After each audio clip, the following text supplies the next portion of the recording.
আজকের যে আয়াতটি নিয়ে আমরা আলোচনা করব সেটি শুধু একটি বিধান নয়, এটি জীবনের মূল্য, মানবতার মর্যাদা এবং দায়িত্বশীলতার শিক্ষা। সূরা আন-নিসায়ের আয়াত নম্বর 92, যেখানে আল্লাহ তাআলা আমাদেরকে শেখাচ্ছেন যে একজন মুমিনের জীবন কত পবিত্র, কত মূল্যবান, কত সম্মানিত। এই আয়াত বলতে চায় মানুষ ভুল করে ফেলতে পারে, ভুল কথা বলতে পারে, ভুল সিদ্ধান্ত নিতে পারে, কিন্তু জীবন কেড়ে নেওয়া এটি এমন একটি ভুল যার দায় শুধু এই দুনিয়াতে নয়, আখিরাতেও হিসাব হবে। আজ আমরা দেখব, যদি ভুলবশত কোনো মানুষের ক্ষতি হয়, ইসলাম কিভাবে প্রায়শ্চিত্ত, দায়িত্ব এবং ক্ষমা এই তিনটি পথ আমাদের সামনে খুলে দেয়।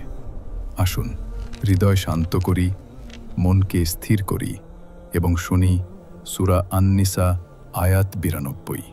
বিসমিল্লাহ। وما كان لمؤمن أن يقتل مؤمنا إلا خطأ ومن قتل مؤمنا خطأ فتحرير رقبة مؤمنة وديعة مسلمة إلى أهله إلا أن يصدقوا فإن كان من قوم عدو لكم وهو مؤمن فتحرير رقبة مؤمنة وإن كان من قوم بينكم وبينهم ميثاق فدية مسلمة إلى أهله وتحرير رقبة مؤمنة فمن لم يجد فصيام شهرين متتابعين توبة من الله وكان الله عليما حكيما। সংক্ষিপ্ত ব্যাখ্যা। এখানে মূলভাবে বলা হয়েছে যে একজন বিশ্বাসীর মুমিন জন্য অপর বিশ্বাসীকে ইচ্ছাকৃতভাবে হত্যা করা যোগ্য নয়, তবে ভুলবশত হত্যার ক্ষেত্রে রয়েছে দায়বদ্ধতা। ভুলবশত হত্যার ক্ষেত্রে যে পদক্ষেপ নেওয়া হবে, একটি মুক্ত মুমিন দাসকে মুক্ত করা, রক্তপণ প্রদান। সেই সুযোগ যদি নিহতের পরিবার ক্ষমা করে দেয়, তবে রক্তপণ বাদ দেওয়া যেতে পারে। যদি নিহত ব্যক্তি শত্রু সম্প্রদায়ের হলেও মুমিন হয়, তাহলে রক্তপণ নয়, শুধু একটি মুক্ত মুমিন দাস মুক্ত করা হবে। যদি নিহত ব্যক্তি এমন এক সম্প্রদায়ের হয় যার সাথে মুসলিমদের চুক্তি রয়েছে, তাহলে রক্তপণ ও দাস মুক্তি উভয়ই প্রযোজ্য। যদি হত্যাকারীর পক্ষে দাস মুক্ত করা বা রক্তপণ দেওয়া সম্ভব না হয়, তাহলে 2 মাস পর পর রোজা রাখা হবে তওবার উদ্দেশ্যে। আয়াতের শেষাংশে বলা হয়েছে, আল্লাহ সর্বজ্ঞ, সবকিছু জানেন ও সর্বপ্রজ্ঞ, অত্যন্ত প্রজ্ঞাবান, অর্থাৎ এই বিধান সম্পূর্ণরূপে তার বিবেচনায় প্রজ্ঞাপূর্ণ। এখানে নেতিবাচক বাক্য নিষেধাজ্ঞার অর্থে ব্যবহার হয়েছে, যা হারাম প্রতিপাদন করে, অর্থাৎ একজন মুমিনের অপর মুমিনকে হত্যা করা নিষেধ ও হারাম। যেমন, ওয়ামা কানা লাকুম আন তুদু রাসূলাল্লাহ, আল্লাহর রসুলকে কষ্ট দেওয়া তোমাদের জন্য সঙ্গত নয়, অর্থাৎ কষ্ট দেওয়া হারাম। ভুলের কারণ অনেক ধরনের হতে পারে। উদ্দেশ্য হল নিয়ত ও ইচ্ছা হত্যা করার না হয়। অনিচ্ছায় ভুলক্রমে যদি হয়ে যায়, তাহলে সে কথা স্বতন্ত্র। এখানে ভুলক্রমে হত্যা হয়ে গেলে তার জরিমানা কি তা বলা হচ্ছে। 2টি জিনিসের কথা বলা হয়েছে। একটি হচ্ছে কাফফারা, প্রায়শ্চিত্ত ও ক্ষমাস্বরূপ, আর তা হল একজন মুসলিম কৃতদাস স্বাধীন করা।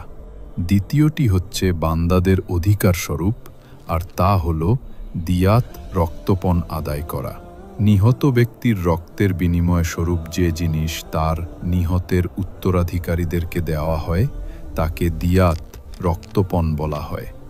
এর পরিমাণ হাদিস অনুযায়ী 100টি উট অথবা তার সমপরিমাণ মূল্য সোনা, রূপা বা দেশে প্রচলিত মুদ্রা। দ্রষ্টব্য, স্মরণ থাকে যে ইচ্ছাকৃত হত্যায় কিসাস অথবা দিয়াত মুগাল্লাজা হবে, আর দিয়াত মুগাল্লাজার পরিমাণ 100টি উট, যা বয়স ও তার ভালো মন্দ গুণ অনুযায়ী 3 প্রকারের বা 3 মানের হবে। কিন্তু ভুলক্রমে হত্যায় কেবল দিয়াত আছে, কিসাস, রক্তের বিনিময়ে রক্ত নেই। এই দিয়াতের পরিমাণ 100টি উট, যাতে কোনো কড়া শর্ত নেই। তাছাড়া এই দিয়াতের মূল্য সুনানে আবু দাউদের হাদিসে 800 দিনার অথবা 8000 দিরহাম এবং তিরমিজির বর্ণনায় 12000 দিরহাম বলা হয়েছে।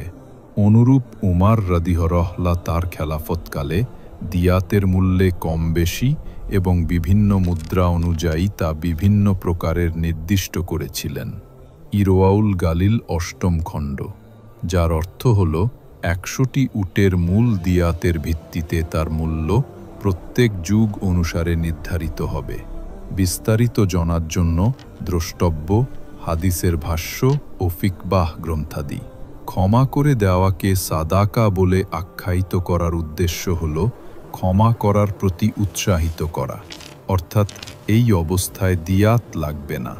এর কারণ কেউ কেউ এই বলেছেন যে যেহেতু এর ওয়ারেস একজন কাফের যোদ্ধা, তাই সে মুসলিমের দিয়াতের অধিকারী হবে না।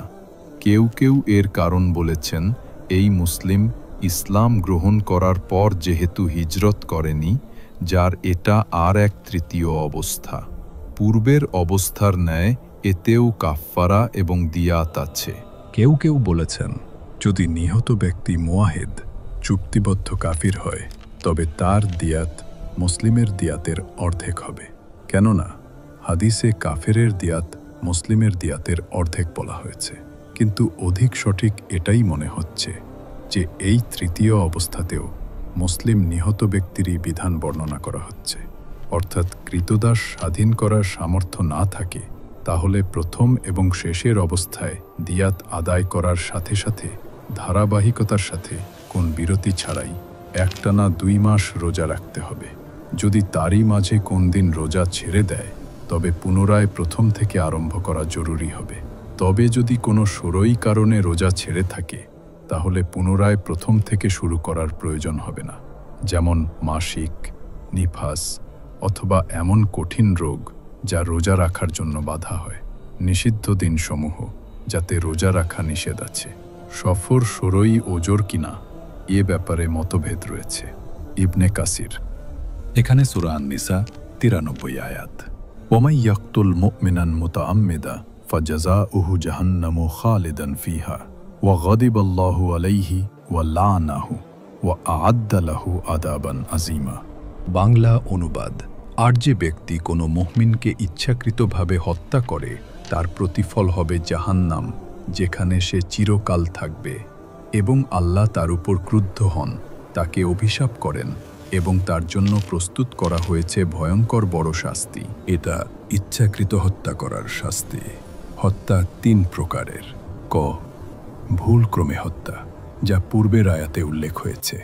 ক, প্রায় ইচ্ছাকৃতভাবে হত্যা, এমন জিনিস দিয়ে ইচ্ছাকৃতভাবে আঘাত করা যা দিয়ে সাধারণত হত্যা করা যায় না, যা হাদিস দ্বারা প্রমাণিত। গ, ইচ্ছাকৃতভাবে হত্যা, অর্থাৎ হত্যা করার ইচ্ছা ও নিয়ত করে হত্যা করা, এবং এর জন্য সেই অস্ত্রও ব্যবহার করা হয় যা দিয়ে বাস্তবিকই হত্যা করা হয়, যেমন তরবারি, খঞ্জর ইত্যাদি। আয়াতে মুমিনকে হত্যা করার অতীব কঠিন শাস্তির কথা বর্ণনা করা হয়েছে, যেমন তার শাস্তি হলো সেই জাহান্নাম যাতে সে চিরস্থায়ীভাবে থাকবে। অনুরূপ সে আল্লাহর ক্রোধের শিকার হবে এবং তার অভিসম্পাত ও মহাশাস্তিও তার উপর আপতিত হবে। একই সাথে এতগুলো কঠিন শাস্তির কথা অন্য কোনো পাপের ব্যাপারে বর্ণিত হয়নি। এ থেকে এ কথা পরিষ্কার হয়ে যায় যে একজন মুমিনকে হত্যা করা কত বড় অপরাধ। হাদিস সমূহেও এ কাজের কঠোরভাবে নিন্দা করা হয়েছে এবং এর কঠোর শাস্তি বর্ণিত হয়েছে। মুমিনের হত্যাকারীর তওবা কবুল হবে নাকি হবে না, কোন কোন আলেম উল্লিখিত কঠোর শাস্তিগুলোর ভিত্তিতে তার তওবা কবুল না হওয়ার কথাই ব্যক্ত করেছেন। কিন্তু কুরআন ও হাদিসে আলোচিত উক্তির আলোকে পরিষ্কারভাবে জানা যায় যে নিষ্ঠার সাথে তওবা করলে প্রত্যেক পাপই মাফ হতে পারে, ইল্লা মান তাবা ওয়া আমেনা ওয়া আমিলা আমেলান সলিহান। অন্যান্য তওবার আয়াতসমূহ ব্যাপক। প্রত্যেক গুনাহ, ছোট হোক, বড় হোক অথবা অতি বড়, যাই হোক না কেন, নিষ্ঠার সাথে তওবা করলে সবই মাফ হওয়া সম্ভব। এখানে তার শাস্তি জাহান্নামের কথা যে বর্ণিত হয়েছে, তার অর্থ হল সে যদি তওবা না করে, তাহলে তার শাস্তি এটাই হবে যা মহান আল্লাহ তার অপরাধের দরুন তাকে দিতে পারেন। অনুরূপ তওবা না করা অবস্থায় চিরস্থায়ী জাহান্নামী হওয়ার অর্থ হল তাতে সুদীর্ঘকাল অবস্থান করতে হবে, কারণ কাফের ও মুশরিকরাই কেবল জাহান্নামে চিরস্থায়ী হবে। তাছাড়া হত্যার সম্পর্ক যদিও বান্দার অধিকারের সাথে, যা থেকে তওবার মাধ্যমেও দায়িত্বমুক্ত হওয়া যায় না। তবুও আল্লাহ তাআলা স্বীয় কৃপা ও অনুগ্রহে তার এমনভাবে নিষ্পত্তি করতে পারেন যে নিহিত ব্যক্তিও প্রতিদান পেয়ে যাবে এবং হত্যাকারীরও মাফ হয়ে যাবে। যেখানে আল্লাহ তাআলা স্পষ্টভাবে বলে দিয়েছেন, একজন মুমিনের জীবন, মাটি, টাকা, রাগ, প্রতিশোধ কিছুই এর চেয়ে মূল্যবান নয়। এই আয়াত শুধু একটি বিধান নয়, এটি একটি সতর্কবার্তা, একটি হৃদয়ের হাক এবং একটি জীবনের শিক্ষা। ভাই ও বোনেরা, একজন মানুষের জীবন আল্লাহর নিকট কত মূল্যবান তা আমরা বুঝতেই পারলাম। রাগ, ঘৃণা, ঝগড়া, প্রতিশোধ এসবের মধ্যে কখনোই জীবন নষ্ট করার অধিকার নেই। যে হৃদয়ে ঈমান আছে সে হৃদয় কখনো হত্যা করতে পারে না, কারণ সে জানে আল্লাহ সব দেখছেন, সব জানেন, সব হিসাব রাখছেন। আজ আমরা নিজেদের দিকে তাকাই। আমাদের কথা, আচরণ, রাগ, কারো হৃদয়, কারো মান, কারো জীবন যেন আমাদের কারণে আঘাত না পায়। আসুন আমরা শান্তি প্রচার করি, ক্ষমা শিখি এবং অন্যের জীবনকে নিজের জীবনের মতো মূল্য দিই। আল্লাহুম্মা জালনা মিন ইবাদিকাস সালিহিন। হে আল্লাহ, আমাদেরকে সৎ বান্দাদের অন্তর্ভুক্ত করুন। আমিন। ধন্যবাদ ভিডিওটি শেষ পর্যন্ত দেখার জন্য। যদি এই বার্তা আপনার হৃদয়ে ছুঁয়ে থাকে, এই ভিডিওটি শেয়ার করুন যেন আরেকটি মানুষও এই শিক্ষা পায়। আরও ইসলামিক ভিডিও পেতে চ্যানেলটি সাবস্ক্রাইব করুন। আসসালামু আলাইকুম ওয়া রাহমাতুল্লাহ।